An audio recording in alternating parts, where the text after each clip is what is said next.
Sa karagdagan pa nating mga balita, pag-uulat mula naman sa ating CMN roving reporter sa Mindanao. CMN Live Nation. Willie Boy Ramos, magandang araw sa iyo.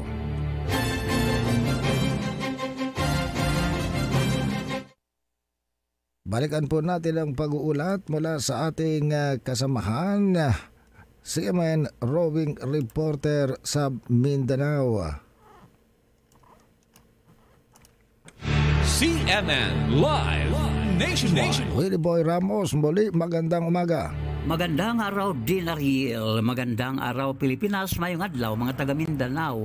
Tatanggap ng halagang 7,000 piso kada buwan bilang financial assistance ang mga veterano at disabled na mga mujahideen mula sa Bangsamoro Government. Ang pundo ay galing sa Office of the Bangsamoro Mujahideen Special Circumstance na nakasaad sa Bangsamoro Autonomy Act No. 57 sa ginanap na pulong balitaan. Kabilang sa mga benepisyaryo ang Moro Islamic Liberation Front MILF at ang Moro National Liberation Front MNLF Mujahideen na hindi bababa sa 60 taong gulang ang edad na lumahok sa pakikibaka sa loob ng 20 taon at nakitaan ang mga ito ng mga kapansanan.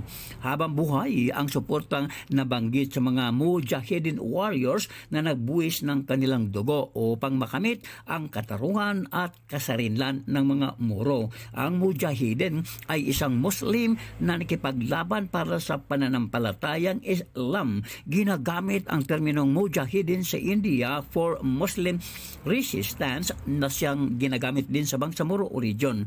Ang Moro Islamic Liberation Front naman ay nakikibaka sa kanilang Islamic faith at ang Moro National Liberation Front naman ay nakikibaka para sa nasyonalismong Republikang Muslim, habang ang Mujahideen ay nakikibaka in behalf of their faith community o yung tinatawag na UMA sa singular Arabic na Mujahid. Ramos, CMN roving reporter ng Mindanao Radio Kalikasan, Hingog City Base, nag-uulat ng live para sa CMN Pilipinas.